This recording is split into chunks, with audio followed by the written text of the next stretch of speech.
Friends, இப்போ நம்ம பார்க்க போகிறது டிசம்பர் மாதத்தோட முக்கிய தினங்களை ஷார்ட்கட்டில் பார்க்க போகிறோம். அது மேக்ஸிமம் சுகாதாரம் மற்றும் படைவீரர்களை வச்சு ஷார்ட்கட் கிரியேட் பண்ணியிருக்கேன். ஃபஸ்ட்டு சுகாதாரம் வச்சு கிரியேட் பண்ண ஷார்ட்கட் வாங்க பார்க்கலாம். டிசம்பர்னால என்ன சொல்லுவாங்கன்னா இயர் ஆஃப் த எண்டுன்னு சொல்லுவாங்க. எய்ட்ஸ்னால் அந்த லைஃப் ஆஃப் த எண்டுன்னு சொல்லுவாங்க. அப்போ எண்டை கனெக்ட் பண்ணிக்கிறோம். சரிங்களா? அப்போ எய்ட்ஸ்னா முதல் தரமாக உயிரை கொள்கிற நோய். சரியா? அப்போ டிசம்பர் 1 உலக எய்ட்ஸ் தினம். சரியா? அதுக்கு 1 மடங்கு சுகாதார பாதுகாப்பு எய்ட்ஸ் நோயாளிகளை சுற்றி தேவை. எய்ட்ஸ் நோயாளிகளை சுற்றி 1 மடங்கு சுகாதார பாதுகாப்பு தேவை. அதுக்கப்புறம் எய்ட்ஸ் நோயாளிகள் இருக்கிற 3வது மாடியில் மாற்றுத்திறனாளிகள் இருக்கிறாங்க.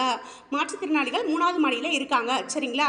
அவங்களுக்கு 2 மடங்கு மாசு தடுப்பு தேவை. சரியா? எய்ட்ஸ் நோயாளிகளோட எஃபெக்ட் வந்து அவங்களுக்கு தடுக்காமல் இருக்கிறதுக்காக மாசு தடுப்பு 2 மடங்கு மாசு தடுப்பு தேவை. சரிங்களா?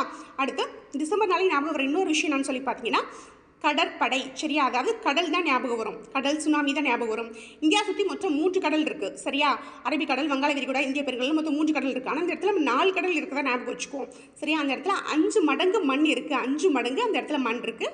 அதில் வந்து 7 படைவீரர்கள் கொடி ஏந்தி ஒரு ப்ராக்டிஸ் பண்ணிக்கிட்டு இருக்காங்க. எதுக்காக அந்த ப்ராக்டிஸ் பார்த்தீங்கன்னா 9ஆம் தேதி நடக்கிற சர்வதேச ஊழல் எதிர்ப்பு தினத்தை முன்னிட்டு அந்த ப்ராக்டிஸ் பண்ணிக்கிட்டு இருக்காங்க. பத்தாத மனித உரிமைகளுக்கான போராட்டமாக அது கருதப்படுது.